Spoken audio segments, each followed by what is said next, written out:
that the terrorists have better or some sort of solid tactical intelligence, the way the strikes have happened.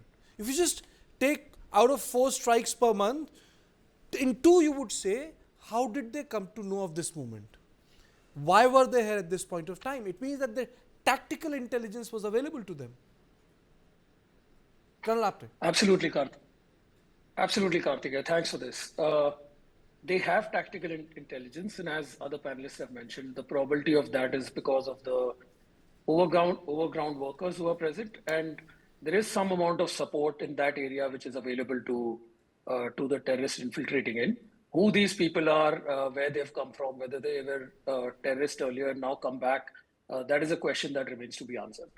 There are 2 other factors that make this area very lucrative. One, of course, is the fact that there is a heightened grid in Rajouri Punch area, and the fact that there is a mutually agreed ceasefire. So, from a Pakistani perspective, carrying out infiltration regularly gives India or the Indian military an excuse to negate the ceasefire and carry out operations in that sector. The third reason, and probably these are the strategic underpinnings of why Jammu and Reasi, Jammu, Reasi, Bani Machedi, these areas become important. While increasing the footprint, Pakistan is probably trying to signal that India needs to get back to the talking table. If you recollect a few weeks back or a few months back, there was a steady stream of Pakistani interlocutors and Pakistani, people in power who are saying that we should begin business, we should begin talks. And India has consistently maintained a stoic silence about not engaging in talks till terror subsides.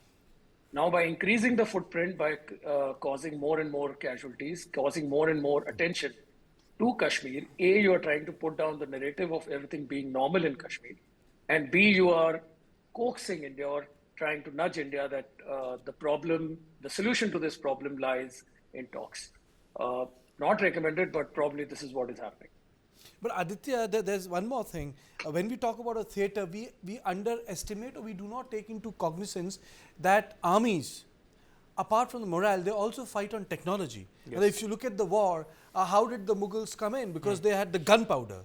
And the Rajputs didn't have that gunpowder. If you look at the cavalries of Europe, what defined the First World War? The tank, what defined the Second World War? It was a different technology and the use of the atomic bomb. So even Kashmir theatre is exposed to different technology. What Stringer was to the Afghanistan theatre completely redefined the imagination of what happened there. So my point is new technology redefining the Kashmir theatre, encrypted apps, better technologies, outside GSM areas, and am I right to say that making it extremely difficult for Indian Army to pinpoint where these so-called non-listed terrorists? See, mostly I would say, Karthikeya, that the Indian Army is very much equipped with the latest technology, drones, anything that's possible to have a better counter-terrorism grid. Yes, there is a recalibration that is required.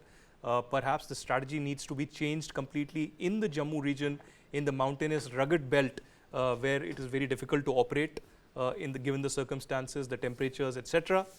But more than technology, and of course now we know that in these recent months in Jammu, Reasi, Rajouri, Punch, the Pakistanis are not using wireless or the conventional means of communication. What they are using is Chinese encrypted apps for communication, and that's why trapping them is essentially difficult.